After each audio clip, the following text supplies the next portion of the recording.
Double dumbbell होता है।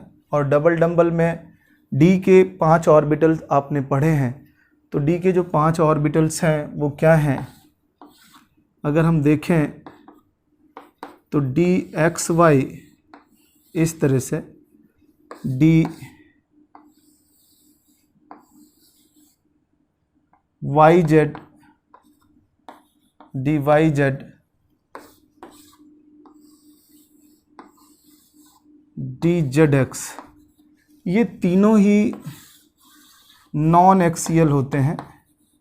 Non axial क्योंकि ये एक्सिस के बीच में है और ये डबल डंबल नॉन एक्सियल बोले जाते हैं।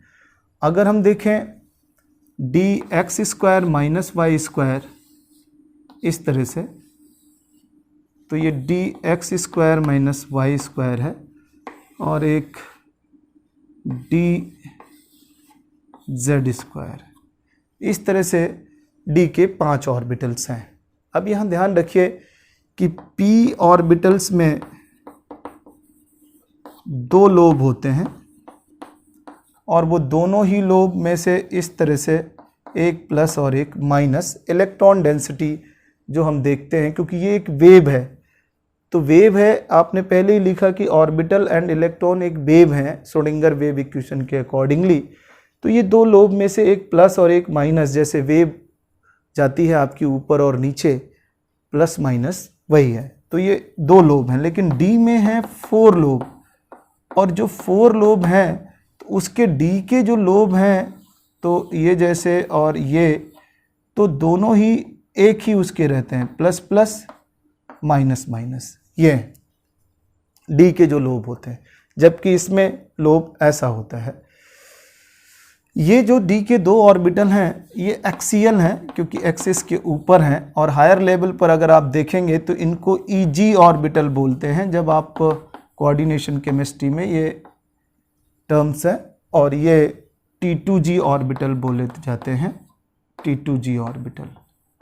चलिए, जो F ऑर्बिटल है आपका, ये कॉम्प्लेक्स या ट्रिपल डंबल होगा, ट्रिपल डंबल।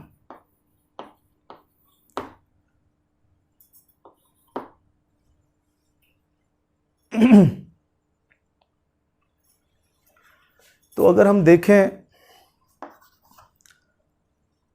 तो ये ट्रिपल डंबल हो गया।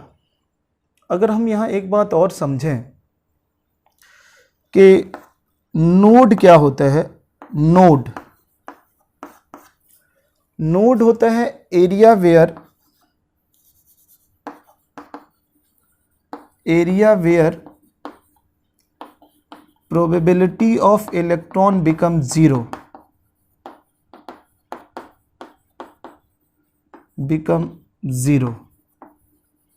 तो यहां पर अगर हम देखें तो ये नोड को रिप्रेजेंट करता है, ये प्रोबेबिलिटी है इलेक्ट्रॉन्स की, ये प्रोबेबिलिटी है, ये इस तरह से।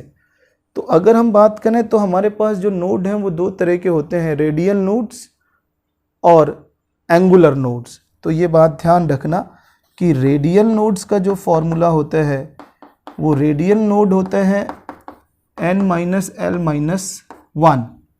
जो टोटल नोड होते हैं, कहीं भी टोटल नंबर ऑफ नोड, वो होते हैं आपके पास n-1। और जो एंगुलर नोड होते हैं या नोडल प्लेन,